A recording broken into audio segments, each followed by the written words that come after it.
ओम आत्मा त्वं गिरिजामति सहचरा प्राणा शरीरं गृहं पूजा ते विषयोग भोग रचना निद्रा समाधि स्थिति संचारा पदयो प्रदक्षिण विधि स्तोत्राणि सर्वा गिरौ यत् यत् कर्म करोमि तत् तत् अखिलम शंभो तवाराधनम। नमस्कार, स्वागत है आपका आचार्य वाणी में। मैं आचार्य डॉक्टर विक्रमादित्य आपके साथ हूँ। आज का विषय हमारा है तुला राशि वालों के लिए ग्रहों का योगायोग किस प्रकार का है। 16 तारीख बुधवार का दिन है और ग्रह नक्षत्रों के दृष्टिकोण से ग्रहों का योगायोग यदि हम समझने का प्रयास करें तो आपके लिए बहुत विशेष योग बनता दिखाई दे रहा है। स्वास्थ्य का ध्यान रखना पड़ेगा। थोड़ा स्वास्थ्य का ध्यान रखते हुए आने वाले 2-3 दिन तक काम करते हुए कार्य करना आपको बहुत ज़रूरी है। ऐसे में ग्रह नक्षत्रों के दृष्टिकोण से आपकी राशि का महत्व आपको समझना चाहिए। इस समय थोड़े ग्रह थोड़े भारी चलते दिखाई दे रहे हैं। ग्रहों का परिवर्तन का योग बन रहा है, चंद्रमा परिवर्तन की तरफ जा रहे हैं और तो और सूर्य भी परिवर्तन की तरफ जा रहे हैं। सूर्य शाम को करीब 17 बजे यानी 5 बज के 5:30 बजे के आसपास वो परिवर्तन कर योग बनाएंगे, वो बदलने का योग बनाएंगे और वो जो योग बदलेगा वो आपके दशम भाव में पदार्पण करते दिखाई दे रहे हैं, बृहस्पति से आगे निकलकर। और ये परिवर्तन का प्रभाव जो है वो आपको समझना चाहिए। ये कहीं ना कहीं आपकी राशि के दृष्टिकोण से जो योग है वो अच्छा, ये लाभदायक है, कष्टकारी नहीं, क्योंकि आपकी राशि के स्वामी उनसे 12वें भाव में जाकर वो बैठे हैं और वहाँ पर जो योग बना रहे हैं वो अच्छा ही बना रहे हैं। चिंता मत करें, आपकी राशि के दृष्टिकोण से कहीं ना कहीं इसका लाभ आपको मिलता दिखाई देगा। लेकिन स्वास्थ्य का ध्यान रखना पड़ेगा। ऐसे महामृत्युंजय मंत्र का जप करें तो आपके लिए अच्छा रहेगा। हो सके तो विशेष तौर पर इस दिन श्री गणेश का भी सुंदर स्तवन करते हुए कार्य करना अच्छा रहेगा आपको। भगवती दुर्गा की उपासना संपूर्ण रूप से कल्याण के योग बना सकती है। 17 तारीख बृहस्पतिवार का दिन, सप्तमी तिथि विद्यमान है ग्रह नक्षत्रों के दृष्टिकोण से। ऐसे में अननेसेसरी के खर्चे थोड़े परेशान करते दिखाई देंगे। खर्चों को कंट्रोल करने के लिए आपको थोड़ा ध्यान रखना चाहिए। और हो सके तो भगवान शंकर की सुंदर उपासना, कालाष्टमी है जो कृष्ण पक्ष की अष्टमी होती है उसको कालाष्टमी बोला जाता है। यानी भगवान शंकर का स्तवन करना, भगवती का स्तवन करना संपूर्ण रूप से कल्याण के योग बनाता है। इस समय स्वास्थ्य के दृष्टिकोण से हो सके तो दूध का दान करें, भगवान को खीर का भोग लगाएं, ये आपके लिए अच्छा योग बनता दिखाई देगा। 18 तारीख शुक्रवार का अवसर है, अष्टमी तिथि विद्यमान है और ग्रह नक्षत्रों के दृष्टिकोण से ये एक परिवर्तन का योग बन रहा है। ये परिवर्तन आपके अंदर अच्छा उत्साह का वर्धन, सूर्य उदय होते ही आपकी राशि के दृष्टिकोण से एक नया मोशन यानी आपका मनोमस्तिष्क में विचार में परिवर्तन आने के योग बनते दिखाई देंगे। देखिए, इस दिन बुद्ध महाराज जो हैं वो वक्र स्थिति में जा रहे हैं। बुद्ध और सूर्य का बुधादित्य योग बन चुका है। बुद्ध उदय होकर बैठे हुए हैं और ये आपके लिए नेगेटिव नहीं पॉजिटिव योग बनता दिखाई दे रहा है। सूर्य अभी पदार्पण करके आए हैं बुद्ध के साथ और बुद्ध वहीं बैठ के चीज़ों को वक्र गति में जा रहे हैं। सुबह 9:30 बजे के आसपास वक्र गति को प्राप्त करने के योग बनाएंगे। लेकिन ऐसे में ये चीज़ आपके लिए नेगेटिव नहीं है, पॉजिटिव बनती दिखाई दे रही है। चीज़ों में अच्छे से ऑर्गेनाइज करना आपको अच्छे से समझ में आता दिखाई देगा। कई बार चीज़ों को हिलाना पड़ता है चीज़ों को ठीक करने के लिए, तो वो हिलजुल होगी, वो कहीं ना कहीं पॉजिटिव जा सकती है आपके लिए। और इस दिन कावड़ यात्रा का फिर मुहूर्त बन रहा है। कावड़ यात्रा धारण करने के लिए अष्टमी के दिन सुंदर योग बन रहा है। जो आने वाली शिवरात्रि पर जो जल भगवान पे चढ़ाया जाता है, ये मुहूर्त उनके लिए भी शुभ है। बहुत सारे लोग अपनी अपनी श्रद्धा के अनुसार से अलग अलग समय में कावड़ यात्रा की तरफ जाते हैं, तो समय समय पर उनके जो मुहूर्त बन रहे हैं वो सब हम आपके समक्ष रख रहे हैं। उन सब का लाभ लेकर आप कार्य आरंभ कर सकते हैं, भगवान की श्रद्धा के प्रति समर्पण भाव कर सकते हैं। 19 तारीख शनिवार का अवसर है, नवमी तिथि विद्यमान है और ग्रह नक्षत्रों के दृष्टिकोण से आपके ग्रहों को योगायोग दिखाई देता है कि अच्छा मोटिवेशन बढ़ता दिखाई दे रहा है। चीज़ों को समझ आपको आती दिखाई देगी। जो लोग आपके सामने वार्ता कर रहे हो कई बार हमारे सिर से ऊपर निकल जाती है, लेकिन इस समय में आपके से प्रभावित होने के लिए बहुत अच्छे योग बनते दिखाई दे रहे। अच्छे लोगों को समझ जो सहयोग है वो आपको बनता दिखाई देगा। ऐसे में भगवती दुर्गा की उपासना, पार्वती जी का सुंदर पूजन, कन्या पूजन करना आपके लिए अच्छा योग बनाता दिखाई देगा। 20 तारीख रविवार का अवसर है और उस दिन दशमी तिथि विद्यमान है। ग्रह नक्षत्रों के दृष्टिकोण से ओवरऑल ग्रहों का योगायोग आपके लिए जो बनता दिखाई दे रहा है वो आप समझ लें। मनोमस्तिष्क में थोड़ा विचार जो है थोड़े बनते दिखाई देंगे। संसार के कर्मों को देखकर थोड़ा कहीं ना मन जो है थोड़ा उच्चाट हो सकता है, ऐसे योग बनते दिखाई देंगे। तो इस समय में थोड़ा ध्यान रखते हुए कार्य करने की ज़रूरत है। थोड़ा इमोशनल फैक्टर ज़्यादा आपको परेशान करता दिखाई दे रहा है।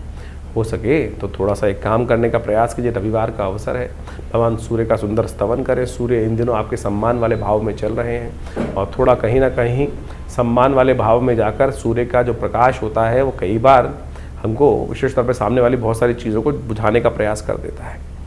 तो ऐसे में भगवान सूर्य को सुबह सुबह जल दें, हो सके तो गायत्री का स्तवन करने का प्रयास करें, गायत्री मंत्र का जप करें। आश्रम में रविवार के यज्ञ में इस बार सुंदर रूप से रुद्र महायज्ञ रखा गया है, आप उसमें सम्मिलित हों और कृपा से, भगवान की कृपा से कष्ट दूर करने का योग बनाएं। तो इस प्रकार से सावन के आरंभ काल में ग्रहों की गणना आपके समक्ष हमने रखी।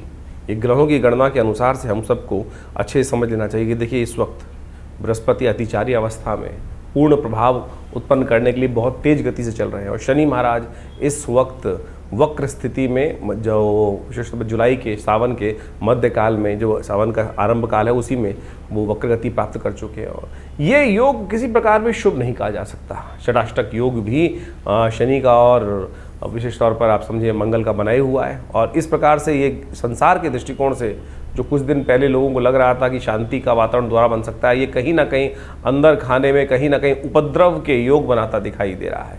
कहीं ना कहीं आने वाले समय में कुछ ना कुछ अशांति का वातावरण भयावह स्थिति में बनता दिखाई देगा। कुछ ना कुछ उपद्रव कहीं ना कहीं उत्पन्न होने के योग अच्छे खासे बनते दिखाई देंगे। इसके बाद शनि मंगल का टकराव भी आरंभ हुआ चाहता है। आमने सामने बिल्कुल एक परस्पर समसप्तक योग भी मंगल का शनि के साथ बनकर तैयार हो जाएगा। तो ये कहीं ना कहीं प्राकृतिक उपद्रव भी उत्पन्न कर सकता है, कहीं ना कहीं प्राकृतिक आपदाओं को कहीं ना कहीं आरंभ कर सकता है, भूमि का कहीं ना कहीं कंपन उत्पन्न हो सकता है। और साथ साथ जो युद्ध की स्थिति जो बनी हुई थी अभी वर्ष के आरंभ काल में, वो पुनः कहीं ना कहीं दोबारा स्थिति को कहीं ना कहीं और आग में घी डालने का कार्य बहुत सारे राजनीतिक दल करते दिखाई देंगे। लेकिन आपकी दृष्टिकोण से, आपके राशि के दृष्टिकोण से हमने पूरा बताया कि क्या कुछ प्रभाव उत्पन्न करने के योग बनेंगे। देखिए, सावन का महीना बड़ा श्रेष्ठ होता है। सावन का महीना संपूर्ण रूप से भगवान को अपने जो कर्म को समर्पित करने का माना जाता है। और जा पर कृपा राम की हुई ता पर कृपा करें, सबको इस भाव का ध्यान रखना चाहिए, भगवान जिस पर प्रसन्न हो जाएंगे। और भारतीय संस्कृति में तो सोचें कितने सुंदर सुंदर रूप से अनेक अनेक उदाहरण उपस्थित करके ये भाव समझाए गए हैं कि जीवन में जो हम कर्म करते हैं उसका भोग हमको प्राप्त होता है, शुभ अशुभ जैसे भी कर्म हो। अब शुभ तो हो जाए और उसके द्वारा हमारे जीवन में शुभ का आगमन बन जाए तो बहुत अच्छा है, लेकिन यदि अशुभ कर्म हमारे द्वारा मनसा वाचा कर्म, 3 प्रकार के कर्म शास्त्र में बताए गए हैं। और कई बार क्या होता है कि हम बहुत ज़्यादा कॉन्शियस होकर कार्य करने का प्रयास करते हैं तो बहुत सारी चीज़ें शुभ करने की तरफ प्रवृत्त हो जाते हैं। कई बार धर्म व्यक्ति जब निष्ठ व्यक्ति होता है, लेकिन कई बार अनायास ही बहुत सारे दुष्कर्म हो जाते हैं। अब उनसे मुक्ति का मार्ग किस प्रकार से बने? हमारे यहाँ संसार में विशेष तौर पर इस बात को समझना चाहिए कि हर धर्म में, हर पंथ में कहीं ना कहीं इस भाव को रखा गया है कि दुष्कर्मों से मुक्ति किस प्रकार से हो। बहुत सारे लोगों ने इसको भ्रांतिवश अनेक अनेक स्वरूप में उपस्थित कर दिया। आप समझें कि उस कर्म से, दुष्कर्म से मुक्ति के लिए ही कई जगह क्या होता है कि कहीं पाप आ गया, कष्ट आ गया तो क्या कर दें। आप देखें विभिन्न देशों के अंतर्गत अनेक अनेक प्रकार से उदाहरण उपस्थित किए जाते हैं, कहीं बलि, कहीं कुर्बानी, कहीं कुछ और। यहाँ तक कि कहीं कहीं अनेक अनेक मतों में अनेक अनेक प्रकार के उल्टे सीधे कर्म भी बहुत ज़्यादा करते हैं। लेकिन भारतीय संस्कृति में सोचे कितना सुंदर भाव कहा गया है, जो हम त्रिदुलम त्रिगुणाकार, हम जो बिल्वपत्र भगवान को अर्पित करते हैं, सावन के महीने में विशेष महिमा उसकी कही गई है। त्रिदुलम त्रिगुणाकारम त्रिनेत्रम च त्रिधायुधम त्रिजन्म पाप संहारम बिल्वपत्रम शिवार्पणम। यानी शास्त्र में इतने सुंदर कहा गया है कि एक बिल्वपत्र बड़ी श्रद्धा के साथ यदि भगवान पर आप अर्पित कर दें तो क्या कहा जाता है? त्रिजन्म पाप संहार, 3 जन्मों के पाप जो है वो सब समाप्त हो जाते हैं। ये सोचे कितनी सुंदर समर्पण भाव से एक कर्म यदि आप कर ले तो वो किस प्रकार से निवृत्ति दे देगा अनेक अशुभ कर्मों से। और तो और बड़े बड़े सुंदर मंत्र कहे गए हैं, सौराष्ट्रे सोमनाथम च श्रीशैले मल्लिकार्जुनम उज्जैन्यम महाकाल, ये भगवान की वंदना है। और कहा गया अंत में सप्त जन्म कृतम पापम प्रातः स्मरणेन विनश्यति। यदि आप 7 जन्म के जो पाप हैं केवल इन जो आप जो द्वादश ज्योतिर्लिंग है इनके यदि नाम का स्मरण कर ले, सौराष्ट्रे सोमनाथम च श्रीशैले मल्लिकार्जुनम उज्जैन्यम महाकाल ओमकार ममलेश्वरम, ये इस प्रकार से कहा गया ना, सप्त जन्म कृतम पापम स्मरणेन विनश्यति। तो यानी अनेक जन्मों के जो पाप हैं, दुष्कृत्य है, उससे क्षय को जीवन से उससे निवृत्ति के योग बन जाते हैं। तो यानी इतना सुंदर व्यवस्था हमारे सनातन में बनाई गई है। इसका कहने का तात्पर्य इस ज्योतिष के कार्यक्रम में ये है कि आपके जीवन में जो कष्ट है उससे निवृत्ति के लिए ये सावन का महीना बड़ा श्रेष्ठ है। देव शयन हो जाता है, भगवान शंकर के हाथ में समस्त सत्ता आ जाती है। और ऐसे में यदि आप छोटे भी रूप में नित्यपति भगवान उनका सुंदर अभिषेक कर लें, एक बिल्वपत्र भगवान को अर्पित कर दें, तो आपके जो दुष्कर्म हैं उससे निवृत्ति का मार्ग बनेगा, शुभ कर्म का उदय होगा। और जब शुभ कर्म का उदय होगा तो पता जानिए क्या होगा, शुभ कर्म के उदय होते ही इस संसार में शुभता प्राप्त करने के योग बन जाएंगे, कष्टों से निवृत्ति के योग बन जाएंगे और अनेक प्रकार से आपके जीवन में जो कष्ट भोग रहे हैं उससे निवृत्ति का मार्ग पड़ जाएगा। इसलिए ये न के न प्रकारेण कैसे भी हो भगवान का सुंदर स्तवन इस सावन के महीने में अवश्य करने का प्रयास करें। विवेकानंद योगाश्रम में पूरे सावन के महीने पूरे 30 दिन नित्यपति भगवान का रुद्राभिषेक, दूध से, दही से, घी से, शहद से, अनेक अनेक औषधियों से, भस्म से, सब प्रकार से रुद्राष्टाध्यायी का पाठ करते हुए नित्यपति चल रहा है। आप भी उसमें सम्मिलित हों, कर्म करें, शुभ करें। देखिए क्या होगा, शुभ वातावरण बनाओगे ना तो अपने आप जीवन में शुभ का आगमन होता जाएगा। हमने वातावरण ही बड़ा विचित्र बना दिया है।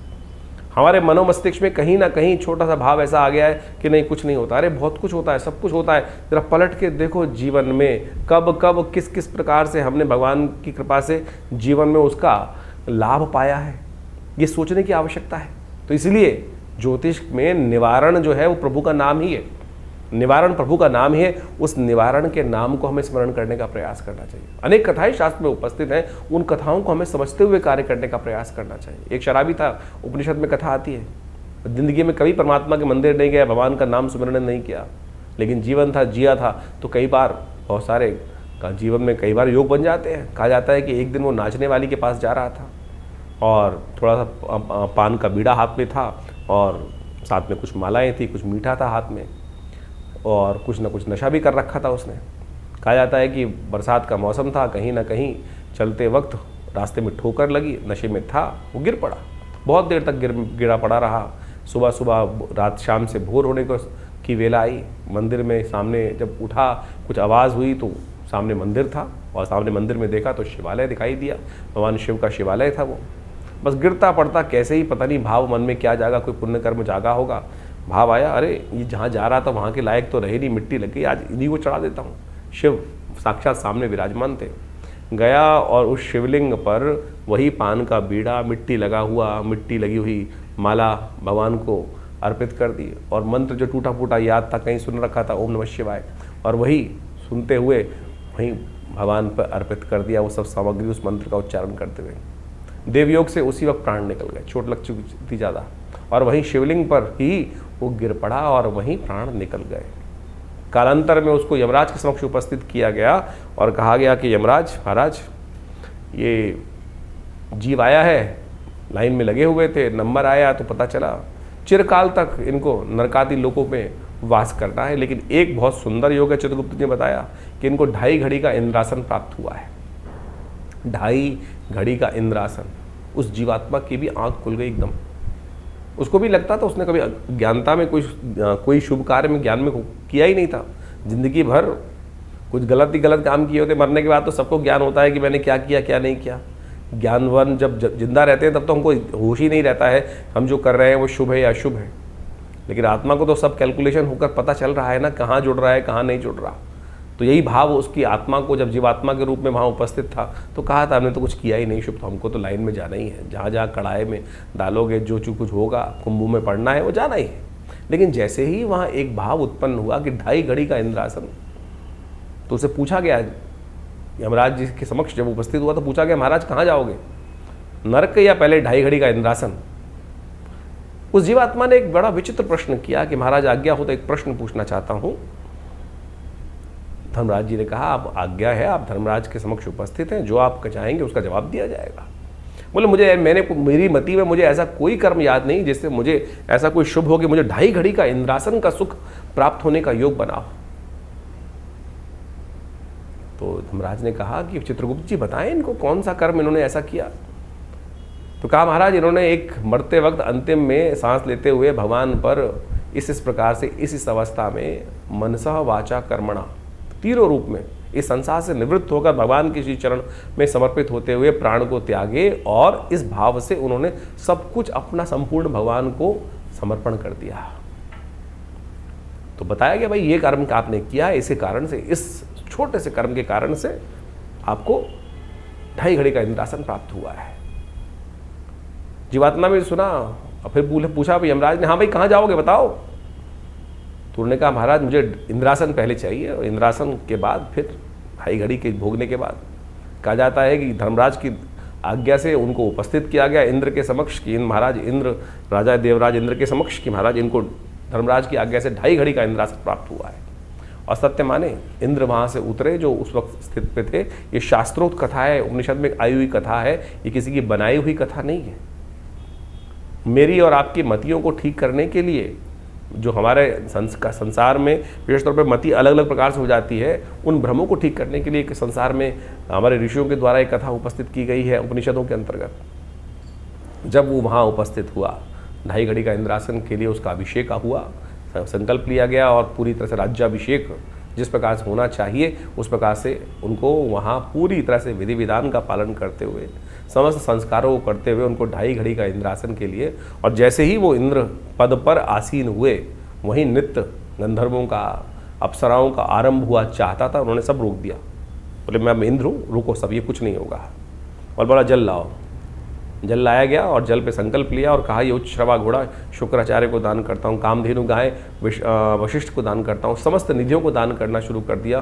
संसार जो भी स्वर्ग की उस इंद्र के साम्राज्य में जो जो निधियाँ थी संपूर्ण दान कर दी। और अंत में सिंहासन से उठकर नीचे आया और कहा मैं इस वक्त इंद्र, ये मेरा गोत्र, मैं आज इस समय समस्त त्रिलोकी का ये साम्राज्य जो है, स्वर्ग जो है, ये भगवान शंकर के श्री चरणों में अर्पित करता हूँ। और बोला चलो अब कहाँ लेके चलते हो, जहाँ नरक आदि लोग चल रहे हैं चलो। फिर किसकी सामर्थ्य थी? तो आपके जो मन से मनेव बंधन कारण मोक्षो शास्त्र कहता है, तो समझो, इस विधि को समझो। तो इसलिए ये न कि न प्रकारेण, किसी भी प्रकार से अपने वातावरण को, वो कब आएगी वो बेला जैसे हम श्रद्धा के साथ, विश्वास के साथ परमात्मा का स्मरण कर पाए। तो इसलिए ये जो सावन का महीना है ना, लोक के साथ साथ परलोक को भी सुधारता है।